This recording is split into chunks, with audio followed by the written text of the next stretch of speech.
Good morning, I'm Tasha Swinscoe. I am the Chief Executive of the West of England Academic Health Science Network, and I'm also the Chief Officer Lead for the 15 AHSNs for patient safety.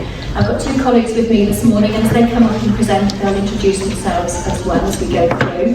Can I say a great huge welcome to Expo 19, but also to our session this morning where we're going to be launching the AHSN Patient Safety Plan, a copy of which you will see on your tables. It's the blue one. We're also really pleased to launch our care homes report as well, which is a meteor document. That's the orange one, and we're going to be making reference to those two documents as we go through. What we'd like to do this morning, I'm going to only spend a couple of minutes talking through some very brief slides, and then I'm going to ask Cheryl and Laura to come up, and then we'll have a bit of time at the end for discussion or questions. We would like to talk to you about how our patient safety plan, the blue document, is supporting the recently published NHS patient safety strategy, and explain to you and talk to you about some of the things that we've been doing over the last couple of years that describe how the AHSN network and the patient safety collaboratives have been really successful in delivering really impactful change for patients in the NHS. But also talk to you about the things that we're planning to do in the future. So, patient safety for the AHSN network is a complete guiding principle for a lot of the work that we do. It's not the only guiding principle and not the only lens that we look through, but it is one of the core ones. You'll recognise from this slide the three components of the National Patient Safety Strategy: insight, involvement and improvement. And what we're describing here is how the patient safety collaboratives and the rest of the AHSN network, not just the PSCs, will support the delivery of that, looking through the lens of patient safety, drawing on our understanding of the metrics and the measurement and incident reporting, supporting the workforce, building capacity and capability for quality improvement for patient safety, and also delivery of the national patient safety programmes that are in the strategy. You'll also recognise, if you've had a glance at that document, that this is one of the national ambitions of the patient safety strategy nationally. 1,000 extra lives and £100 million saved. And the AHSN is a significant contribution in that through the patient safety collaboratives and all of the other AHSN network work that we do through the innovation exchanges and other pieces of work that we do. And our ambition is to support the strategy, but also to support lots of different ways of delivering improvement work in different areas of our AHSNs. And we will support that through these 6 core principles. We'll support the foundations of the national strategy, but then we'll also deliver the patient safety strategy improvements. We'll work with our members, because we're embedded, each of the 15 of us, in our local regional situations. We'll work with our STP, our ICS, our individual provider and commissioner members in our integrated care systems as they develop, to ensure that patient safety is a core element of all work that they do. We'll work also alongside our regional safety teams. 7 of those have just been recently established. So we are the connectors that bring together all of those individuals who are all trying to work in patient safety and improvement in each of our regional teams. The PSCs and the AHSNs have access all areas, and we're very good at bringing individuals together to work with us collaboratively to push through improvement programmes. And we'll also contribute to the patient safety strategy capacity and capability building programme, particularly around leadership development. And as you've seen the new regional safety teams develop and the STPs develop, there's an awful lot of scope and requirement there to bring these people together to work in different ways. And we'll also work alongside all of our other system partners in Health Education England, the other national bodies and the arm's length bodies.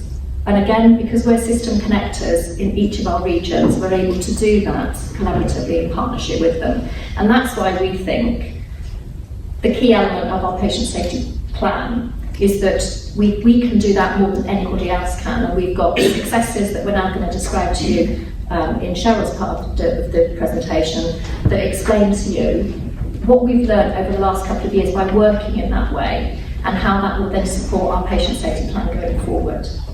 So I'm really pleased to introduce you now to Cheryl Crocker, who is the AHSN Network Patient Safety Director. Thank you, Tasha. So I'm just going to talk about some of our successes and why we are ideally placed to be doing this work and supporting the NHS Patient Safety Plan. So under the theme of insight, which is one of the 3 pillars of the NHS safety strategy, this reflects the understanding of safety by drawing on intelligence from multiple sources of patient safety information. So we would like to draw on some of our work as an AHSN network. So PRECEPT is the administration of magnesium sulfate to preterm mothers who are preterm to prevent cerebral palsy. And we have been running this from the West of England as a project across the West of England's system. All the maternity units took part, and we evaluated that model to find that this model was hugely successful and that could be replicated across all the network. So this is now spread across the whole 15 AHSNs, and we're seeing some fantastic results as a result of that. The same for the Emergency Laparotomy Collaborative. This started with Kent, Surrey and Sussex, who involved Wessex and the West of England AHSNs. They developed a collaborative model using the Breakthrough Series model from the RHI. This again was successful, and we've seen some great results here too. So this has now been shared across the rest of the AHSN network, so all 15 AHSNs have rolled out the Emergency Laparotomy Collaborative. So we've learned from rolling out in a local area what works, what doesn't work, what could be successful, and how we might replicate that through our spread and adoption programme. We've also introduced some new innovations. So the Suspicion of Sepsis Insight dashboard is a new dashboard which captures sepsis in a different way. So using 2 codes that are able to identify sepsis, whether that's related to urinary tract infections or respiratory infections. It can track length of stay, it can track mortality, and it gives us much more precise data around sepsis than we've ever had before. And we've been able to develop this from the Imperial and Oxford AHSNs, and now all our AHSNs are using this dashboard with their provider organisations. So we've given you an insight just to a couple of the spread and adoption programmes that have been successful. We'd like to share with you some of our examples of impact. So our work in care homes, so you'll see this throughout the orange document, the care homes report. We've done a return on investment for one of the programmes called LPS Ed, which demonstrates £4.5 million savings just in the reduction of pressure ulcers alone in a number of care homes. If we were to replicate this across the AHSN network, we'd see a huge impact. Safety huddles from Yorkshire and Humber saw 107% return on investment when it was utilised to prevent and support falls. And we've seen mental health prevention of £11.3 million over 10 years to be saved. Catheter-associated urinary tract infections collaborative achieved a 30% reduction across the participating trusts. And the Emergency Lap Collaborative saw a 30-day mortality reduced from 9.8% to 8.2%. And we have multiple examples throughout our safety plan of examples where we've achieved impact, such as managing deterioration. So we've spread the early warning system, the National Early Warning System, across the whole of England. You can see where we started in Q1. We did our first survey of trusts who were using an early warning system, and through our work as collaboratives we've been able to increase that so that 96% of provider trusts are now using the National Early Warning System and 100% of ambulance services. And the diagram below that shows you the work that is continuing in year 2 in other sectors outside of the acute and ambulance. And you can see there's a huge spread of work across the whole of the health and social care system. We're also doing work in medicine safety across the AHSN network. So there's 2 examples here around the transfer of care around medicine, and PINSA, which is about safe prescribing in primary care through the intervention of pharmacists. And again, we're seeing fantastic results here. You can see with PRECEPT the work that we're doing when we started. You can see the inflection point when the AHSNs got involved. You can see the huge rise in participating trusts and the number of mothers that have benefited from magnesium sulfate. Again, with emergency laparotomy, you can see the inflection point where the AHSNs got involved, and a huge improvement across the number of participating trusts, which again will reflect patient benefit. Transfer of care around medicines, again the inflection point where the AHSN began to spread and adopt this work has seen huge impact. So these are some examples where you can see where the AHSN gets involved and we spread innovative ideas, that this has a massive impact, and patients benefit and trusts and their staff benefit. Again, we've got huge impacts around some of these programmes. So Precept has a potential lifetime saving of £5.1 million. Emergency lap, 85,000 fewer bed days will be used, and £9.8 million saved to the NHS. And transfers of care, around £54 million potential savings. And you add all these up from just 7 national programmes, that's a huge impact. And we're about to embark on our new range of programmes for 2020, which will take us through the next 3 years. Moving on to the second pillar in the NHS safety strategy is involvement. So that's the involvement of patients, carers and staff. We've also been doing some work around just culture and workforce, and we've in some of the AHSNs developed a second victimhood programme which supports staff who've been involved in harm in hospital settings. And we know from the evidence in the literature that when staff are involved in harm, it has a terrible psychological burden from them, resulting in absence from work and sickness and mental health problems in the future. With the second victimhood programme, it means staff are staying at work, they are improve their mental health and feel that they are supported to continue. It's also got a very active patient and public involvement network across the whole of the AHSN, supporting patient safety programmes, and this is absolutely vibrant across each of the AHSNs. And we understand that patients and the carers and service users need to be actively involved and engaged and design the improvements and innovations that we see in the future. And moving on to the third pillar, which is around the improvement initiatives, the programmes that we're running throughout the AHSN network. There are 7 examples taken from the NHS Patient Safety Strategy, beginning with the National Patient Safety Improvement Programme, previously called the Patient Safety Collaborative Programme. And this has a number of strands. We've talked about deterioration, there's maternal and neonatal health, medicine safety, and the adoption and spread programmes. Secondly, maternity and neonatal health is a programme in its own right.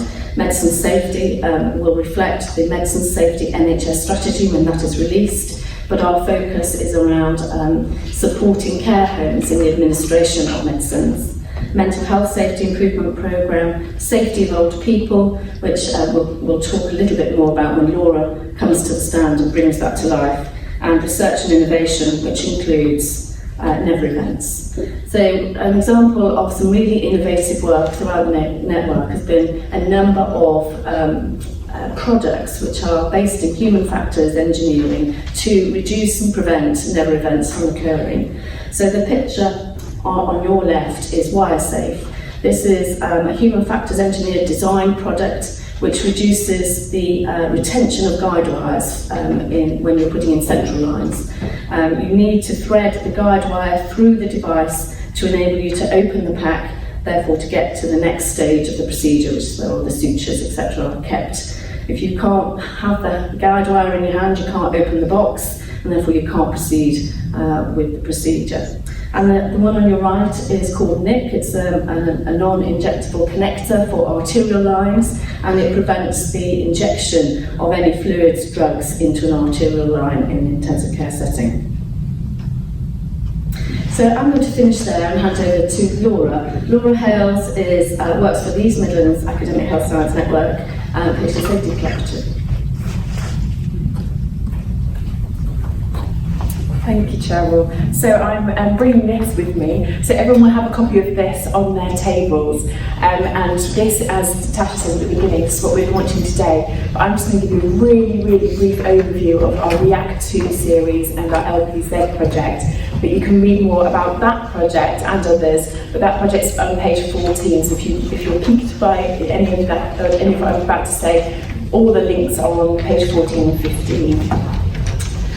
So, React 2 series, this all started with our care homes and with our community nurses, and it started with Reactive Ed. It started in our tissue viability nursing teams in the community, and they wanted to have a training package that was easy for care homes to understand, but also to actually access. So this is all online, and our care homes love this type of learning, and they say it's so easy to do any time of day and night, which is very important if you've got different people working different shifts. So it started with Reactive Ed, which now has gone, it's been rolled out nationally. And we have, these are just to name but a few, we're getting new React 2s all the time. Anyone can write these, and it goes through a process. If you go on the React 2 website, as I said, it's more information on page 15 of your book, you'll be able to see the fantastic free training resources that are available to anybody and anybody. So, I'm going to tell you a bit more about LPS Ed. LPS Ed is a very complicated Dutch word, but which I'm not going to try and pronounce. But what it stands for is Care Homes Harms Audit. It's an audit that happens once a year, and it audits these 6 common care problems within homes. This happens across Europe, so when our care homes take part in this, they can have international benchmarking as well as regional benchmarking. We have added a UK module to this, which is around deterioration, and that deterioration is an audit module which asks around things around the recognition, response and communication of deterioration in care homes, because that links to one of the 4 national work streams that we do as part of our patient safety collaborative work. This hopefully gives you a bit of a picture about just how big these events are and how enthusiastic and welcoming the environment is. So LPS Ed is much more than just measurements. It's much more than just that once a year audit. We have these 3 events a year, and we have different themes to these events. So the next one we have is in October. That will be getting new homes on board, spreading the word about what they can do and how they can improve once they've got their own data. And then it prepares them to get ready for their results, which they'll receive in January, February time. At that results event, we have lots of different experts in the room, so from continence teams, falls teams, etc. So that if a care home identifies a problem or an area for improvement, they can go to those experts in a World Cafe style and get the expertise they need. What we've noticed over the last 4.5 years is that, as you can probably tell from some of the pictures, the culture's really changing, and actually this has become more of a social movement than just a measurement, and actually the care homes themselves are experts, and they're seeing themselves as experts now. So they're sitting on those tables and saying, actually, do you want to hear from us? This is what we did to improve falls in our care home. And they're also standing on the stage and really proud of the work that they've done. And LPS Ed has really helped them to know their numbers and to own the improvements and the measurements that they're doing. So you don't need just me rattling on. This is Yvonne's story. Yvonne has kindly given us permission to show her photographs and to tell her story. In December 2016, Yvonne was admitted to Alexandra Lodge Care Home as an emergency admission in a very poor state. She was not eating and had been living alone in very poor conditions with little external support. She weighed 5 stone 5 pounds. Yvonne had a severe pressure ulcer to her skin, which was deep and very painful. She was very anxious being around others and wouldn't let anybody touch her. She was unable to swallow safely. She was immobile and had a very poor sitting balance. She wasn't communicating or engaging with anyone and appeared frightened. Imagine how Yvonne must have felt. What Alexandra Lodge did to help Yvonne. LPS Ed came at a time of significant challenge for the home, but LPS Ed seemed like it may help. Staff from different roles attended LPS Ed events and were inspired by what they learnt and from meeting staff from other care homes. They implemented training for all staff to ensure best practice was adopted. They focused on Yvonne's nutrition. The cook attended LPS Ed events and realised the importance of her role within the home. The home were well supported by visiting healthcare professionals. The team approach within the home was strengthened, and regardless of roles, everybody worked together. This was a pivotal moment in their improvement journey. They allowed Yvonne time to settle at her own pace and gently encouraged her with her appearance. This allowed her to regain her self-esteem and to integrate with other residents. 2 years later, Yvonne now weighs 7 stone and 10 pounds. She is on a normal diet and eats well. The pressure ulcer has completely healed. Her upper body strength has improved and she can sit unaided. Yvonne takes an active part in care home activities and interacts well with others. She is a very different lady to when she first moved into Alexandra Lodge. The morale and teamwork within the home has massively improved. This home was rated by the CQC as requires improvement back in 2016. Through the work of LPS Ed, when inspected in 2018, the home was rated good. One of the care home managers said, "LPS Ed is a tool that really helped us to improve. We learn from all the training and the sharing of ideas, and you realise you're not alone.